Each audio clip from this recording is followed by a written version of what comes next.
wabarakatuh. Saya Muhammad Mudrik Al-Fahribi, Magister Pendidikan. Saya mengajar di Madrasah Aliyah Mathalibul Hikmah, Kabupaten Brebes, mengajar pelajaran Quran Hadis.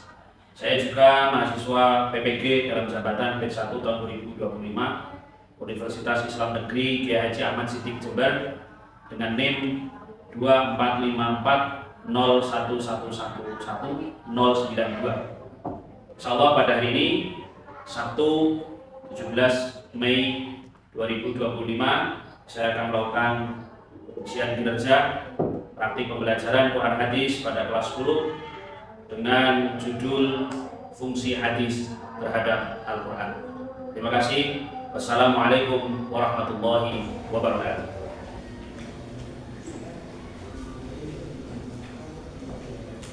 Assalamualaikum warahmatullahi wabarakatuh. Waalaikumsalam warahmatullahi wabarakatuh. Bagaimana kabarnya? Sehat semuanya? Alhamdulillah. Sudah pernah makan apa belum? Alhamdulillah. Sudah? Kamu belum? Sudah. Baiklah, anak-anak, pada pagi hari ini kita semuanya akan belajar meneruskan mata pelajaran Al-Quran Hadis dengan tema fungsi hadis terhadap Al-Quran.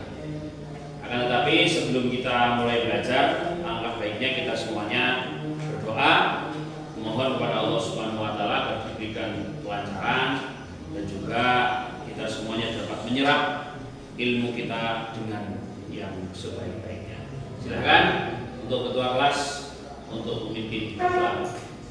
Mari teman-teman sebelum belajar kita berdoa dulu. Berdoa mulai. Bismillahirrahmanirrahim. Allahumma akhrijna min dhulumatil wahmi wa akrimna bi nuril fahmi waftah alaina bi ma'rifatil ilmi wa nawwir qulubana kama nawwarta asy-syamsa wal qamara wa sahhil lana abwaaba fadlika ya arhamar rahimin. Baiklah, anak-anak, untuk selanjutnya saya akan absen kehadiran dari siswa kelas 10 hari ini. Ahmad Rifki Musaki sakit. Ajriyatul Lutfiyah Armia Maulana Akbar sakit. Davis Nagala Putra Bisis Kakirana Nafisa Sulfatul Nisa Sofi F. Sanila M. Alfred. Baiklah, anak, pada pagi hari ini kita akan belajar tentang mata pelajaran Al-Quran Hadis, yakni dengan tema fungsi hadis terhadap Al-Quran. Ini tadi banyak teman-temannya yang sakit, kita doakan mudah-mudahan teman-teman kita diberikan kesempatan sehingga bisa mengikuti pelajaran berikutnya. Baiklah, sebelum kita masuk pada materi tentang fungsi hadis terhadap Al-Quran, saya coba mau bertanya dulu terkait dengan materi sebelumnya atau tema sebelumnya, yakni terkait dengan apa? Unsur-unsur hadis. Unsur-unsur hadis itu ada berapa? Ada 4. Yang pertama sanad, yang kedua matan, yang ketiga yang keempat Oke. Nah, terkait dengan materi-materi unsur-unsur hadis kemarin sudah dijelaskan bagaimana apa itu sanad, apa itu matan, rawi dan rijal hadis. Nah, maka pada hari ini kita akan masuk pada materi fungsi hadis terhadap Al-Quran. Sebelum kita masuk pada materi, saya meminta kalian semua untuk memperhatikan gambar berikut. Ini gambar apa? Orang yang sedang apa? Orang yang sedang sholat. Ada yang tahu dalilnya tentang kewajiban sholat? Ada yang tahu? Angkat tangan. Saya Oke. Ya, apa dalilnya? terdapat pada Al-Quran surat Al-Baqarah yang berbunyi wa aqimus sholata wa atuz zakata warka'u ma'ar raki'in. Oke. Nah, terkait dengan dalil tersebut, wa aqimus sholat artinya adalah dirikanlah sholat. dirikanlah sholat. Akan tetapi bagaimana tentang cara-caranya sholat? Nah, apakah ini dijelaskan dalam Al-Quran? Di dalam Al-Quran hanya menjelaskan tentang kewajibannya sholat. Ada yang tadi waqimus sholat wa atuz zakat. Ada juga aqimus sholat liduluki syamsi, terus dan lain sebagainya. Masih banyak dalil-dalil dalam Al-Quran yang menjelaskan tentang kewajiban sholat. Akan tetapi tentang bagaimana cara kita sholat, takbiratul ihramnya bagaimana, berapa rakaatnya, ini belum dijelaskan. Lalu di mana penjelasan itu sehingga kita bisa tiba-tiba mendapat satu keterangan bahwasanya sholat itu ada subuh, zuhur, asar, maghrib, isya, dan rakaatnya subuh 2 rakaat, zuhur sama asar 4 rakaat, maghrib 3 rakaat, isya 4 rakaat. Ini dari mana? Di dalam Al-Quran penjelasannya belum sampai sana. Berarti kalau di dalam Al-Quran masih belum menjelaskan secara detail tentang kewajiban atau tentang tata cara melaksanakan sholat, berarti kita harus mencari di mana? Nah, karena pedoman kita dalam beragama itu adalah pertama Al-Quran, kedua hadis, ketiga ijma, keempat qiyas. Maka ketika di dalam Al-Quran tidak ada penjelasan terkait dengan tata cara, sholat dan lain sebagainya, kita harus mencari di mana? Hadis. Maka hadis Rasulullah SAW yang akan menjelaskan tentang apa? Tata caranya. Ada yang tahu hadisnya? Ya. Oke, silakan. Hadisnya yang berbunyi sallu kama ra'aitumuni usolli. Oke. Hadis Rasulullah menjelaskan tentang bagaimana tata caranya sholat. Beliau salah satunya itu dawuh sallu kama ra'aitumuni usolli, yang artinya adalah sholatlah kalian sebagaimana kalian melihat saya sholat. Jadi kita tata caranya sholat sujud begini, takbiratul ihram begini, itu adalah referensinya dari mana? Dari melihat Rasulullah sholat. Sampai pernah lihat Rasulullah sholat? Nah, ada yang pernah lihat Rasulullah sholat? Nah, ini nanti akan dijelaskan lanjutnya bagaimana kita mengetahui tata cara Rasulullah sholat. Kalau saya yakin Rasulullah itu ketika sujud begini, misalnya. Yakin ketika Rasulullah ruku itu seperti yang kita lakukan. Apakah begitu? Lah, keterangan-keterangan yang seperti itu didapat dari mana? Dari dahulunya para ulama. Jadi sampean tahu dari siapa gurunya? Gurunya dari siapa? Gurunya lagi dari sampai sahabat. Lah sahabatlah yang melihat tata cara Rasulullah SAW. Paham ya? Jadi hadis itu adalah berfungsi untuk apa? Salah satunya adalah untuk menjelaskan apa-apa yang belum jelas di dalam Al-Quran. Karena di dalam Al-Quran ada penjelasan yang masih global, masih umum, perlu adanya penjelasan yang lebih rinci. Oke. Selanjutnya, fungsi hadis terhadap Al-Quran. Al-Quran dan hadis Rasulullah adalah dasar dari pengetahuan Islam. Ini seperti yang tadi disampaikan, bagaimana kita berislam, beragama, landasan dasarnya ya adalah hadis, Al-Quran dan hadis. Nah, lebih tepatnya apa saja fungsi-fungsi hadis dalam Al-Quran? Nah, yang pertama adalah bayan takrir. Bayan takrir. Maksudnya bagaimana? Bayan takrir adalah menetapkan juga memperkuat dari apa yang sudah diterangkan dalam Al-Quran. Jadi fungsinya hadis itu adalah untuk memperkuat apa yang sudah dijelaskan dalam Al-Quran. Al-Quran menjelaskan tentang apa? Misalnya kewajiban puasa. Ini nanti ayatnya menjelaskan tentang kewajiban puasa. Nah, contohnya misalnya ini. Syahrul Ramadan alladzi unzila fihi al-Qur'an hudan lin-nasi wa bayyinatin minal huda wal furqan. Faman syahida minkum asy-syahra falyasum wa man kana maridan aw 'ala safarin fa 'iddatun min ayyamin ukhra. Yuridu Allahu bikumul yusra wa la yuridu bikumul 'usra. Walitukmilul iddata walitukabbirullaha 'ala ma hadakum wa la'allakum tashkurun. Ini menjelaskan tentang bagaimana kita melaksanakan kewajiban puasa. Jadi di dalam Al-Quran dijelaskan bahwasanya Ramadan adalah bulan yang di dalamnya diturunkan Al-Quran sebagai petunjuk bagi manusia, dan penjelasan-penjelasan mengenai petunjuk itu dan pembeda antara yang hak dan yang batil. Dalil nasi wa bayyinatin minal huda wal furqan.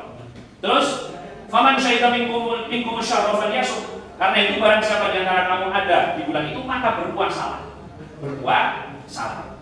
Ketika sampai melihat atau sampean datang atau masuk pada bulan Ramadan, maka sampean diwajibkan untuk berpuasa. Lah, ayat ini dikuatkan oleh hadis Rasulullah SAW, sumu li ru'yatihi wa aftiru li ru'yatihi. Berpuasalah kalian ketika melihat bulan sabit, dan berbukalah ketika kalian juga melihat bulan sabit. Ru'yah ini kalau biasanya di awal Ramadan sama di akhir Ramadan itu rame di TV, sampai juga nungguin apa? Ru'yah, sidang isbat ru'yatul hilal, menjelaskan tentang apa? Bagaimana beberapa ahli ru'yah itu apakah sudah melihat bulan apa belum? Kalau sudah melihat, sumu li ru'yatihi. Kalau sudah melihat bulan sabit itu kalau sudah muncul bulan berarti kan sudah masuk bulan selanjutnya, gitu kan? Kalau misalnya kan kalau hijriyah itu dihitungnya melalui perputaran bulan, sehingga yang dilihat adalah bulannya. Makanya kenapa setiap tanggal 15 itu kan bulan purnama kan? Bulannya full. Nah, jadi bulan itu dari awalnya kecil, nambah gede, di pertengahan full. Nah, nambah lagi, nambah kecil, hilang, kan? Nanti digantikan bulan yang selanjutnya. Sebenarnya bulannya sama, cuma maksudnya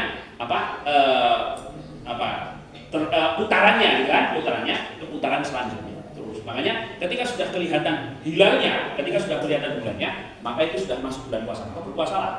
Begitupun ketika di akhir puasa, bulan puasa sudah habis, ketika muncul bulan dan itu adalah menunjukkan tanggal 1 Syawal, berarti berbuka.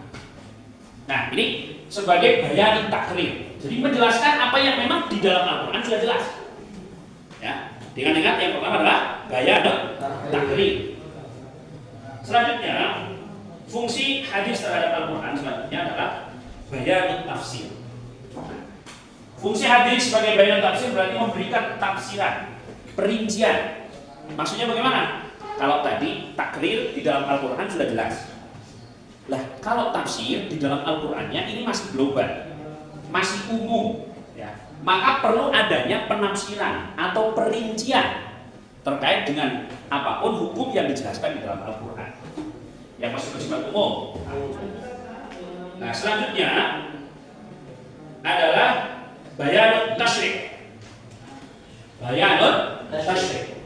Hadis sebagai bayanut tasyrik ialah sebagai pemberi kepastian hukum atau ajaran-ajaran Islam yang tidak dijelaskan dalam Al-Qur'an. Jadi di Al-Qur'an tidak ada yang umum, nggak ada, apalagi yang rinci. Biasanya Al-Qur'an hanya menerangkan pokok-pokoknya saja. Sebagaimana contohnya hadis mengenai zakat fitrah di bawah ini. Inna Rasulullah sallallahu alaihi wasallam farada zakat al-fitri min Ramadan ala nasi sa'an min tamrin aw sa'an min sya'irin ala kulli hurrin aw 'abdin dzakarin aw unsa minal muslimin. Ini keterangan tentang zakat fitrah di dalam Al-Qur'an tidak ada. Adanya ya wayatun zakat semuanya, gitu kan? Ada zakat mal, ada zakat pertanian dan lain sebagainya. Nah, tapi yang menentukan tentang zakat fitrah yang dikeluarkan oleh orang yang apa tadi? Ala kulli hurrin, yang merdeka, au abdin ataupun kaula, budak. Zakarin au unsa, baik itu laki-laki maupun perempuan, minal muslimin, semua orang Islam itu mempunyai kewajiban untuk mengeluarkan zakat fitrah. Lah, keterangan itu di dalam Al-Qur'an belum dijelaskan secara rinci, atau bahkan belum ada yang menjelaskan terkait dengan zakat fitrah itu seperti apa. Lah, maka kewajiban zakat fitrah ini karena di dalam Al-Qur'an belum dijelaskan, maka dijelaskan melalui hadis. Inilah yang dikatakan sebagai hadis, sebagai bayanut tasyrik. Nah, yang selanjutnya hadis sebagai bayanun nasakh. Hadis sebagai apa? Bayanun nasakh. Nasakh ini memiliki arti diantaranya ada taghyir, mengubah, al-ibtal, membatalkan, at-tahwil, memindahkan, atau izalah, menghilangkan. Nah, ini kalau yang keempat ini, fungsi hadis yang keempat ini, bayanun nasakh ini, beberapa ulama mempunyai perbedaan pendapat. Hadis fungsinya untuk menasakh, merubah, membatalkan hukum yang ada di dalam Al-Qur'an. Nah, ini contohnya adalah hadis la wasiyata li waris. Tidak ada wasiat bagi ahli waris. Maksudnya bagaimana? Misalnya ada orang tua mau meninggal, dia meninggalkan harta, Maka kalau di dalam Al-Qur'an dijelaskannya begini, kutiba alaikum idza hadara ahadakumul mautu in taraka khairal wasiyati lil walidaini wal aqrabina bil ma'ruf haqqan 'alal muttaqin. Diwajibkan atas kamu apabila seseorang di antara kamu kedatangan tanda-tanda mati, maut, jika ia meninggalkan harta yang banyak, berwasiat untuk bapak ibu dan kerabat secara ma'ruf. Ini adalah kewajiban atas orang-orang yang bertakwa. Kalau melihat ayat ini, kita pahami bahwasanya orang yang sudah atau yang mau meninggal itu harus berwasiat bahwasanya ini hartanya akan saya wariskan kepada ini orang tua saya, anak saya, saudara saya dan sebagainya. Harus ada seperti itu. Jadi kalau tidak ada wasiat, maka bagaimana? Ya warisannya tidak sah, dalam artian begitu. Berarti keluarganya tidak dapat warisan. Kenapa? Karena apa? Tidak wasiat. Nah ini di Al-Quran dijelaskan begitu. Nah bagaimana kalau orang yang meninggalnya mendadak, orang yang meninggalnya kecelakaan, belum sempat nulis wasiat, belum sempat mengucapkan wasiat, ini nanti yang mendapatkan warisan adalah ini. Nah ini belum sempat mengucapkan bagaimana? Nah hadis la wasiat atau diwarisi. Jadi Kanjeng Nabi dawuh la wasiat li warisi, tidak ada wasiat bagi hukum waris. Jadi hukum waris itu tidak tergantung wasiat. Meskipun sebelum meninggal dia tidak memberikan wasiat kepada keluarganya, kepada siapapun, tapi karena di dalam hukum waris ini sudah dijelaskan yang akan dapat ini. Nah, jadi la wasiat li warisi, tidak perlu adanya wasiat untuk pembagian harta waris. Paham ya? Maksudnya kan di Al-Quran itu menjelaskan harus ada wasiat, di hadis menjelaskan tidak perlu ada wasiat. Berarti kan ini bertentangan. Lah inilah yang dimaksud fungsi hadis sebagai bayanun nasakh, mengganti hukum yang sebelumnya sudah dijelaskan di dalam Al-Quran. Nah. Assalamualaikum warahmatullahi wabarakatuh. Bismillahirrahmanirrahim. Apa kabar rekan-rekan? Semoga hari ini kita semua selalu dalam keadaan sehat walafiat dan selalu dalam lindungan dan rahmat serta ampunan Allah Subhanahu wa taala. Pada kesempatan kali ini kita akan membahas tentang fungsi hadis terhadap Al-Quran. Dalam hukum Islam, hadis menjadi sumber hukum kedua setelah Al-Quran. Sebagaimana kita ketahui bersama, di dalam Al-Quran ada ayat-ayat yang mudah dipahami karena menjelaskan sesuatu secara rinci, dan tidak sedikit pula di dalamnya terdapat ayat yang bersifat umum dan membutuhkan penjelasan. Lalu, bagaimana posisi hadis terhadap Al-Quran? Insya Allah kita akan bahas pada pertemuan kali ini. Tujuan pembelajaran kita kali ini adalah 1. Peserta didik dapat menghayati fungsi hadis terhadap Al-Quran. 2. Peserta didik dapat mengimplementasikan fungsi hadis dalam memahami Al-Quran. 3. Peserta didik dapat menganalisis fungsi hadis terhadap Al-Quran. 4. Peserta didik dapat menyajikan contoh-contoh fungsi hadis terhadap Al-Quran. Fungsi hadis terhadap Al-Quran.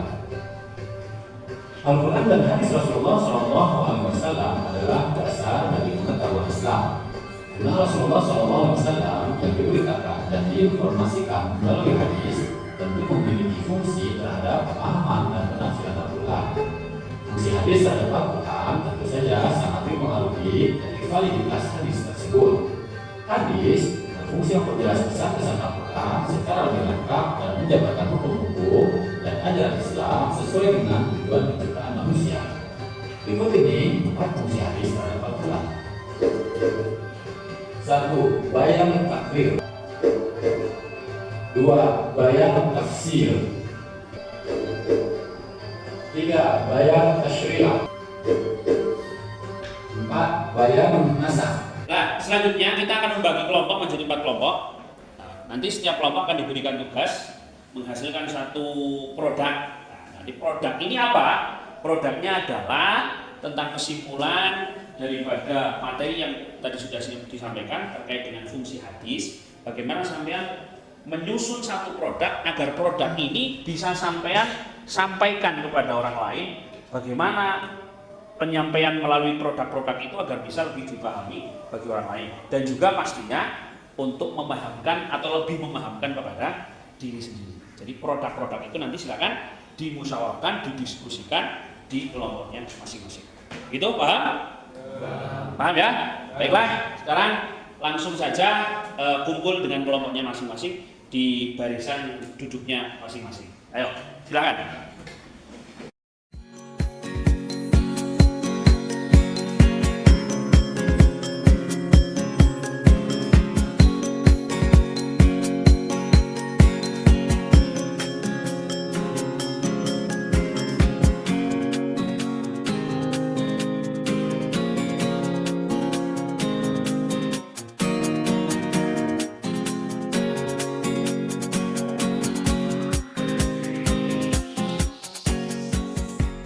Semua sudah selesai diskusinya? Bagaimana? Seru? Oke. Selanjutnya kita berikan kesempatan setiap kelompok untuk bisa mempresentasikan proyek atau produk hasil diskusi kelompok yang sudah dilakukan. Baiklah, kita berikan kesempatan pertama untuk kelompok dari Kotak untuk bisa mempresentasikan hasil diskusinya. Silakan, tangan untuk kelompok Kotak.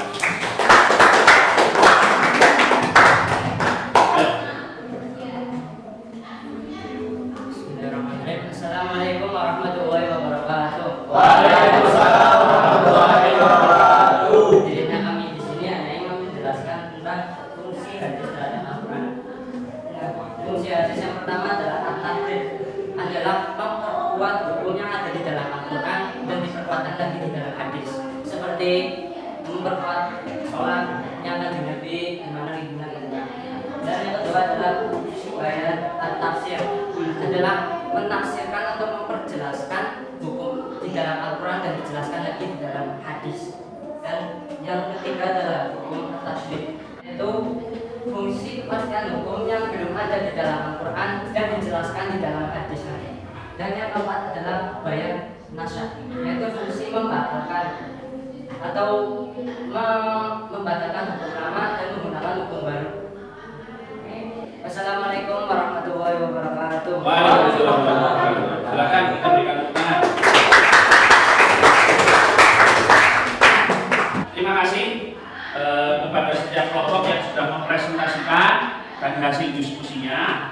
Dan yang terakhir kita akan masuk pada kesimpulan bahwasanya fungsi daripada hadis terhadap Al-Quran itu ada berapa? Ada 4. Yang pertama, bayan at-takrir atau fungsi penguatan atau persetujuan. Yang kedua, bayan tafsir. Yang apa? Fungsi memperjelas hukum-hukum yang ada di dalam Al-Quran. Jadi menjelaskan hukum yang ada di dalam Al-Quran dengan menggunakan hadis. Yang ketiga apa?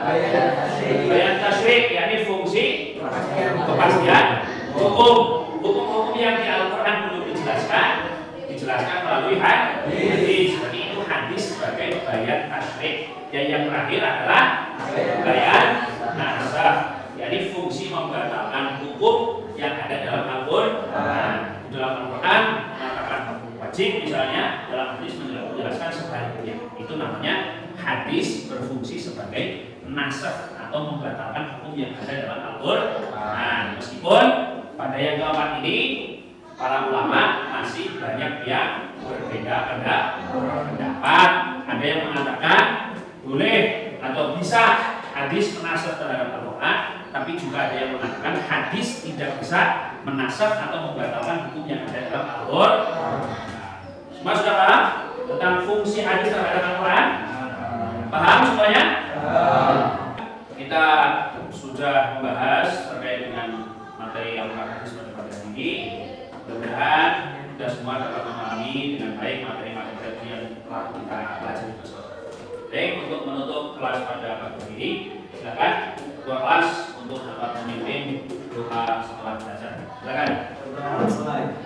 Bismillahirrahmanirrahim. Allahumma inni astaghfiruka ma 'allamtani farzuqhu ilayya innaka jaddi ilayhi wa la tusini ya rabbal alamin.